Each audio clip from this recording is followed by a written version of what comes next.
A war hero stepped into a quiet courtroom wearing the nation's highest military honor.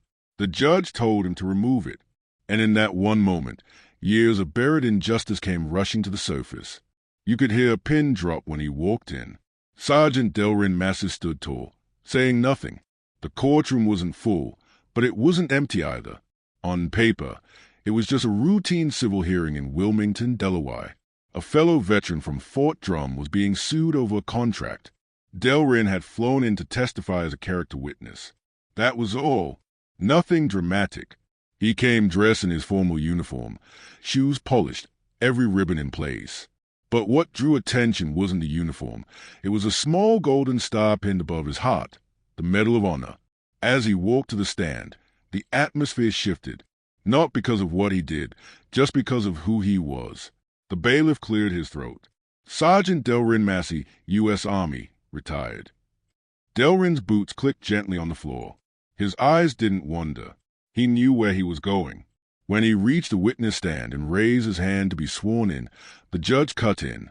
"Hold on," said Judge Franklin Dorsey. There was a pause, an awkward, dragging silence. The clerk looked up. Attorneys glanced at one another. "I need you to remove the medal," the judge continued. "This courtroom must remain neutral. Excessive insignia can sway perception."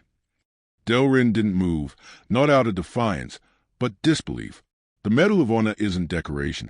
It's sacrifice embodied. His lawyer tried to explain gently, but Dorsey stood firm. This is a court of law, not a ceremony. The room froze. People shifted in their seats.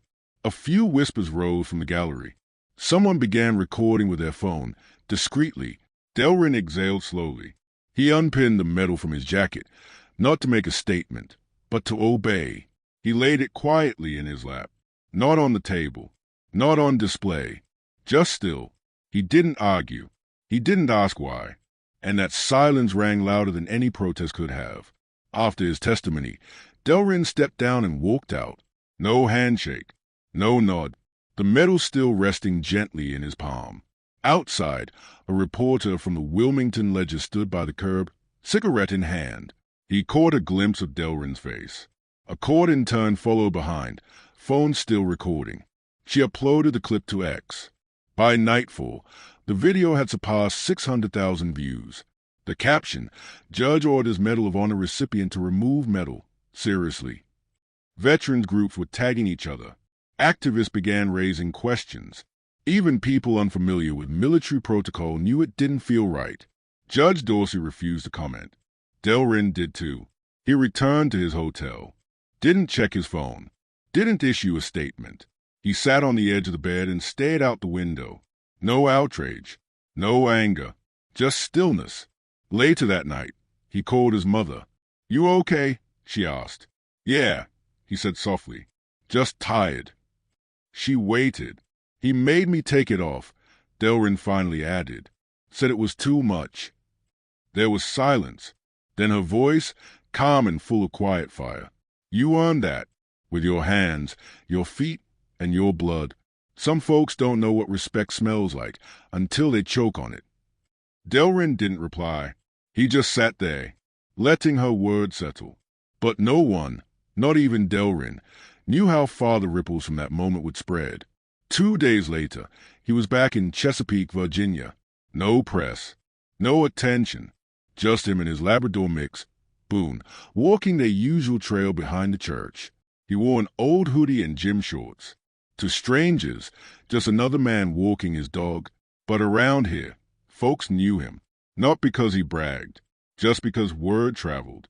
At the corner store, people said thank you like it was second nature. The mail carrier left notes when storms were coming. Sometimes, someone would place a small flag or handmade card by his mailbox. Delron never made a fuss. He hadn't even told most neighbors about the medal. Some only found out after the video blew up.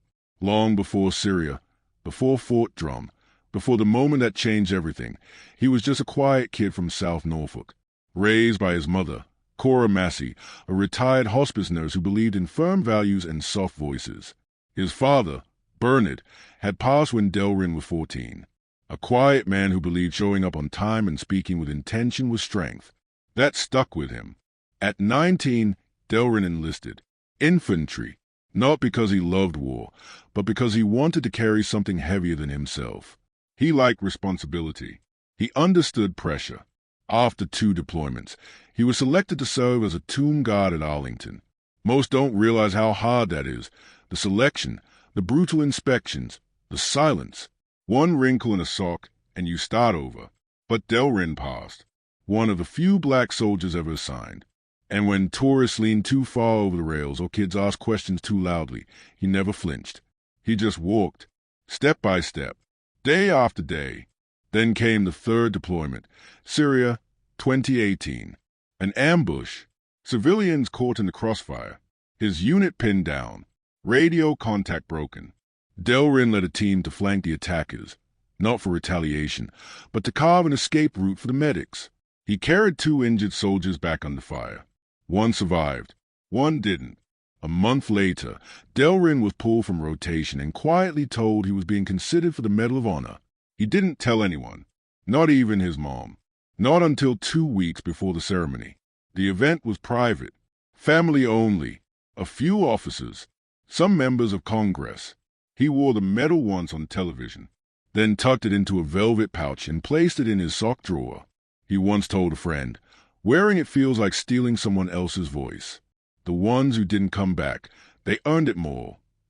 When he agreed to testify in Delaware, his friend Julius had urged him to wear it. "You think small in front of small people, you get smaller," Julius had said. "Wear the damn thing. You're not the one who should be quiet." Now, back home on the trail, Boone trotting ahead, Delron stopped under a tall pine. He pulled the medal from his pocket and looked at it. He didn't feel angry. He felt like someone had looked him in the eye and asked him not to exist. That night, his mother brought him tea, without saying much. She always gave him space, even when she didn't agree. As she handed him the mug, she paused. "You gonna let him get away with it?" she asked. Delron looked up. "I'm not even sure what get away with it means yet." She raised an eyebrow, then smiled faintly. "Well, just don't sit so long you forget how to stand." Sierra Lang's article ended with a single question. Why does military service earn respect in some cases and resistance in others? She didn't need flair, just the facts. But that quiet question hit a nerve. Veterans groups began sharing the story. Local news stations called, asking for interviews. Sierra declined. She wasn't looking for the spotlight. She was looking for accountability. Then the messages started coming in. An anonymous email from a paralegal who had worked in Judge Dorsey's chambers for 4 years. Another from a public defender who admitted she kept quiet too long. By the end of the week, Sierra had a stack of emails, notes, and internal memos, whispers from people who had watched the judge operate behind closed doors. One memo detailed a 2016 incident where Dorsey quietly restructured a jury pool after noticing 2 jurors wearing military pins. No explanation, just a shuffle under the label of neutrality. Another referenced him calling a black Navy officer a potential influence on emotionally fragile jurors. Sierra didn't sensationalize any of it. She didn't have to. The story was speaking for itself. She reached out to Delron next. He didn't respond to the first email, or the second, but on the third, he wrote back, "Appreciate your work. Not ready to talk. Not yet." That was enough.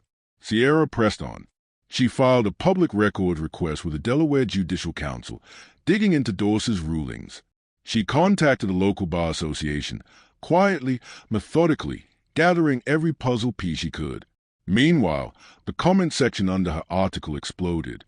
People weren't just angry, they were remembering. Moments they'd buried. Things they were told didn't matter. Stories no one had believed. But while the noise grew louder, Delron went quiet. He hadn't posted since returning from Wilmington. Barely touched social media. The video, the interviews, the think pieces, it was all too much. He wasn't comfortable being turned into a symbol, especially not by strangers who didn't know a thing about him. Still, the letters kept coming. It started with a manila envelope left on his porch. No return address. Inside was a handwritten note from a woman in Charleston. Her brother had served in Iraq. She wrote, "You didn't speak, but somehow you said what he never could." Then came a card from a retired firefighter in Milwaukee, a bundle of letters from high school students in Albany, and every day, more envelopes, shaky handwriting, crayon drawings, folded flags. Delron didn't know what to do with them at first. He put them in a show box on the kitchen table, then 2 boxes, then 3. One letter stood out, a bright red envelope. Inside, a note written in thick blue crayon, so hard the words were imprinted on the back. Dear Mr. Massey, my name is Terrence Clay. I am 12 and live in Camden, New Jersey. I saw the video of you in court. I told my mom you look like a superhero. She said you're a real soldier. I want to be one too. I didn't know people could be mean to heroes. I think you're brave even when you didn't say anything. Please don't feel bad. Some people just don't know how to act. Your friend, Terrence. Delron held that letter for a long time. On the back was a drawing, him standing tall in a courtroom, the medal glowing like a superhero emblem. A tiny judge behind an oversized desk, saying in a speech bubble, "Take it off." Cartoon, Delron calmly replied. No. Terrence had rewritten the ending. That night, long after Cora had gone to bed, Delron sat at the kitchen table. Boone curled at his feet. Boxes of letters stacked nearby, but Terrence's was front and center. He picked up a pen, flipped the note over, then paused. Instead, he reached for a clean sheet. Dear Terrence, thank you for your letter. I think superheroes are quiet more than people realize. They get tired too, but they keep standing, not because they want to fight, but because some things are worth holding on to. I was proud to wear that medal, but more proud to care for the people around me, even when it's hard. Keep being curious, keep asking questions, and take care of your mom. That's a big job. Your friend, Mr. Massey. He folded it carefully, addressed the envelope. No big flourish, no statement, just truth. The next morning, he mailed 5 more, then 10. Then it became a habit.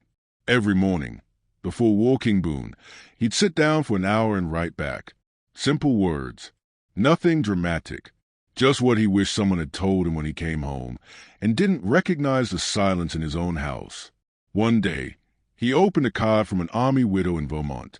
My husband never got to wear his medals, but I think he would have stood beside you in that courtroom. He read it 3 times. He never set out to be a voice, but the voices kept coming to him. One morning, Cora found him asleep at the kitchen table, pen in hand, half a letter written. She didn't wake him, just draped a folded blanket over his shoulders and left a sticky note by his elbow. One voice makes room for others, even if it whispers. When he woke up, Delron saw the note, rubbed his eyes, and picked up the pen again. But while Delron was healing in silence, Judge Dorsey decided it was time to speak, and made everything worse. A week later, Delron took a quiet drive up I-95. Just him, a duffel bag, and Boone curled up in the back seat. He didn't pack a suit, just a pair of slacks, a button-down shirt, and his medal, though he still wasn't sure if he'd wear it. McKinley Middle looked like a lot of schools, brown brick, faded paint on the railings, and a playground that had clearly seen better decades. But the place had a pulse. Kids buzzed with energy. A banner on the fence read, "On a week, meet our local heroes." Crayon-drawn flags filled the windows. Inside, the gym was set up with folding chairs in crooked rows, paper stars taped to walls, and a single microphone balanced on a milk crate. It wasn't polished, but it was real. Delron waited in the back until they called his name. A few parents lingered near the bleachers. Teachers whispered as he walked to the front. Terrence was sitting cross-legged in the second row. His face lit up. He gave a small wave. Delron nodded back. No big gesture, just a quiet acknowledgement. He didn't speak from notes. He just looked out at the kids, some slouched, some whispering, some clearly distracted, and began, "My name is Delron Massey. I'm from Chesapeake, Virginia. I served in the Army for 17 years. I did 3 tours overseas. I stood guard at Arlington National Cemetery. And a few weeks ago, a judge told me to take off something I owned." Some students sat up a little straighter. I didn't argue. I didn't shout. I just took it off. Not because I was ashamed, but because I knew I didn't have to prove anything to anyone. I knew who I was. He paused. Let the stillness settle. Sometimes the world will ask you to shrink, and it'll call that humility. But shrinking and being quiet aren't the same thing. Being quiet is a choice. Shrinking is what they ask of you so they can take up more space. Now they were listening. You don't have to be loud to be strong. You just have to be honest. And when you know the truth about who you are, where you've been and what you've done, you don't need to win every fight. Sometimes the hardest thing is simply standing still. A hand went up, not Terrence's. A girl in the third row. Were you scared that day? Delron didn't flinch. No, he said, simply, but I was tired. Another hand, a boy in a hoodie. Did you feel small? Delron gave the smallest smile. For a moment. Then I remembered. He couldn't take anything from me that I didn't give him. The room quieted, not awkward silence. Listening silence. After the talk, Terrence ran up with a new drawing. It showed Delron sitting on a porch with an older woman and a dog. The medal was pinned proudly to his chest. A speech bubble above his head said, "I still got it." Delron laughed. "You're getting better at these." Terrence grinned. "You gonna wear it next time?" Delron nodded. "I think I will. Thanks for reminding me." On the drive home, Boone snored softly in the back seat, and Delron kept thinking about that question. Did you feel small? How a kid that young had landed on the one thing most adults were too afraid to ask. And how, for the first time in a long time, he didn't feel small at all. Back in Chesapeake, Cora was waiting with a pot of gumbo and a story about the neighbor's busted mailbox. That night, after dinner, Delron finally did something he hadn't done since that courtroom. He took out the medal and placed it on the kitchen counter. Not to show it off, just to let it breathe. But while Delron was finding peace, Judge Dorsey was losing his grip, and fast. The letter of resignation was short. 3 paragraphs. Typed. No signature. No apology. Just a cold note sent to the Chief Justice of Delaware citing ongoing distractions that made it impossible for him to continue. Judge Franklin Dorsey was stepping down. The news broke mid-morning. First leaked by Clark, then confirmed by the Judicial Commission. 28 years on the bench ended in silence. But the silence didn't last. Within the hour, Sierra Lang published her final article, "The Man Who Never Raised His Voice." It wasn't like her previous reports. This one was softer, more personal. She opened with a quote from a 2012 court transcript where Dorsey chastised a veteran for speaking with too much pride in front of a jury. Then she wrote, "This isn't just about a robe or a bench or a moment of poor judgment. It's about how dignity becomes a disruption when it doesn't show up the way power expects." Judge Dorsey never shouted, but what he did said plenty. The piece went viral again, but this time the tone was different. Less outrage, more reflection. Judges across the state quietly reviewed their own records. Legal panels circulated internal memos about respecting the presence of veterans in court, especially those still wearing their uniforms. For once, the conversation wasn't about one man. It was about the culture he'd represented. Public defenders reopened closed cases. Veterans like Louis Barrera filed motion for retrial. A young prosecutor named Evan Shernick posted a message online that read, "I practiced in Judge Dorsey's courtroom for 5 years. I always wondered why he treated some veterans differently, especially the ones who didn't look like his idea of a hero. I said nothing. That was cowardice. I won't make that mistake again." That post reached 500,000 people. The protest sign faded from the courthouse steps. But the lesson remained. Dorsey hadn't fallen to scandal or corruption, but something quieter, and in many ways more dangerous. Selective respect. Delron heard about the resignation from Sierra herself. She called him that evening. "I figured you should know before the rest of the country does." "I appreciate that," he said. There was a pause. "I didn't write any of this to make you a symbol, Delron." "I know," he replied. "You just gave the silence a name." They talked a little longer. No big goodbye, just quiet understanding. Later, Delron stepped out onto the porch, barefoot. Boone sniffed around the mailbox. The sky was turning orange and purple. Cora came out holding 2 glasses of iced tea. "So, he's gone." Delrin nodded. You feel anything? He paused, thought for a moment, like I need to sweep the porch. She smiled. That sounds about right. They sat together, the cricket singing in the background. Inside, the medal now rested on a hallway shelf. Not hidden, not displayed, just placed like something that belonged. A few days later, a package arrived from McKinley Middle School. Inside was a wooden plaque the students had made. It read, "You made us listen." Below it, a list of names, kids who had drawn pictures, written letters, asked hard questions, all because one man stood still in a courtroom. Delrin hung it by the front door. Not for guests, just for himself. But the final word didn't belong to a court. It belonged to Delrin, and a promise he kept. One crisp fall morning in Camden, he returned to McKinley Middle. This time, he didn't come to speak. He came to deliver something. Tucked under his arm was a framed copy of Terence Clay's original letter, blue crayon, superhero drawing, and all, matted under glass. Alongside it, Delrin's handwritten reply. He walked in unannounced. The school secretary blinked. "You're Mr. Massey." He nodded. "Is Terence here today?" Minutes later, the boy came running down the hall in squeaky sneakers. "You really came back." "Told you I might," Delrin said. "I don't like breaking promises." He handed over the frame. "You reminded me we don't always need to speak loudly to be heard." Terence looked at it, eyes wide. "My mom said I should write more letters. I started doing it in class." "Good habit," Delrin said. "Words travel farther than people sometimes." They sat together on a bench by the library. Boone waited patiently nearby. Terence pointed to the medal on Delrin's chest. "You wore it this time." "Yeah," Delrin smiled. "Thought it deserved a little sunlight." "Does it feel heavy?" Delrin looked at the boy. "Some days. Other days, it feels like armor. Just depends on what I'm carrying with it." Before leaving, he gave Terence one more gift, a blank notebook. "Write everything," he said, "even the parts that don't make sense yet.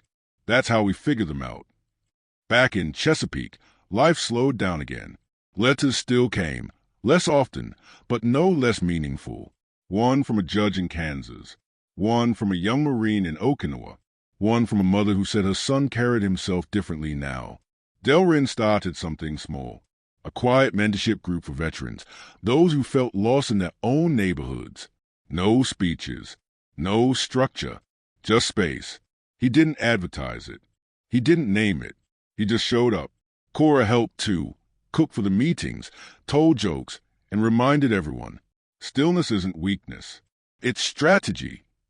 And one evening, after everyone had gone home, Boone curled up at Delrin's feet, and he sat at the kitchen table with a blank sheet of paper. Not for the news, not for a headline, but for a letter. Asterisk asterisk to the one who thinks silence is the only answer. You don't have to raise your voice to leave a mark. You don't have to win the fight to make your point. Sometimes you just have to stay where you are, even when the world tries to move you. That's how we protect what matters. Our name, our dignity, our place in the world. And when the moment passes, you'll still be standing. And they'll remember that you didn't move the asterisk asterisk. He folded the letter, slipped it into an envelope. Another voice added to the box marked, to send. Because that's how legacy works. Not in noise, but in the weight of words, carried forward by the ones who needed the most. White heavy checkmark if Delrin's quiet strength reminded you of someone in your life. Subscribe, because there are more stories worth telling, and more voices that deserve to be heard.